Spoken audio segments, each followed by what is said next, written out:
जगह बैठकर आम खाने लगते हैं। जग्गू कौवा भी पीछे पहुंच जाता है। जग्गू कौवा भी अपना आम तोड़कर खाने लगता है। जग्गू कौवा गुड़िया और कीकी से थोड़ी दूर बैठ जाता है।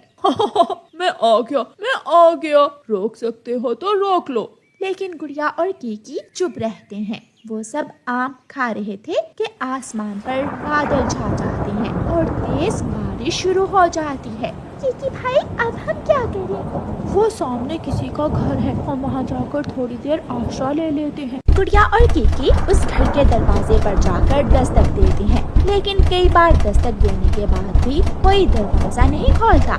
जग्गू कौवा बड़े पत्तों वाले पेड़ के नीचे जाकर बैठ जाता है। जब बारिश में भीगने लगते हैं तो कीकी और गुड़िया भी जग्गू के पास जाकर बैठ जाते हैं। उठो यहाँ से, ये पेड़ मेरा है, पहले मैं यहाँ आकर बैठा था। जग्गू, हमें यहाँ बैठ लेने दो, हम भीग रहे हैं। लेकिन जग्गू थके दे देकर गुड़िया और कीकी को वहाँ से उठा देता है। कीकी भाई, मैं मिट्टी का घर मिनटों में बना सकती हूँ, ऐसा घर जो हमें बारिश से बचाए। इस काम में आप मेरी मदद करें।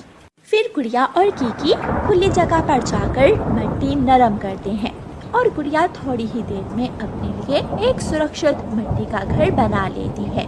यहाँ तो बारिश की आवाज़ ही सुन रही है, लेकिन बारिश नहीं है। अगर सारी रात भी बारिश होगी तो हम यहाँ सुरक्षित रह सकते हैं। गुड़िया और कीकी अपने मिट्टी के घर में बैठकर मजे मजे से मीठे आम खाने लगते हैं।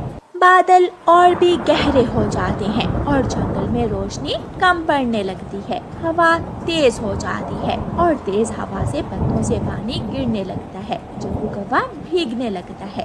हवा से पत्तों से पानी गिरने लगा है, अब मैं क्या करूं? मैं कोई दूसरा पेड़ ढूंढता हूँ। जग्गू कौवा वहाँ से उड़ता है और थोड़ी दूर एक केले के पेड़ के नीचे जाकर बैठ जाता है। वहाँ एक बड़ी बड़ी आंखों वाला कौवा बैठा हुआ था।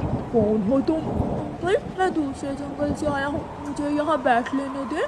चल भाग यहाँ से, ये पेड़ मेरा है। जग्गू कौवा वहाँ से चला जाता है।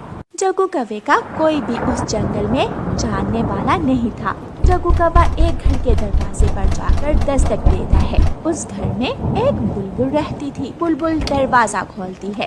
कौवे, शरारती कौवे, तुम क्यों आए हो? बुलबुल चाची, मुझे बारिश से बचा ले, मुझे अपने घर में आश्रय दे दे। कौवे, मुझे आज भी अच्छी तरह याद है जब कौवों ने मेरे अंडे पी लिए थे और मेरा तीनों का घोंसला उजाड़ दिया था। जाओ, चले जाओ यहाँ से।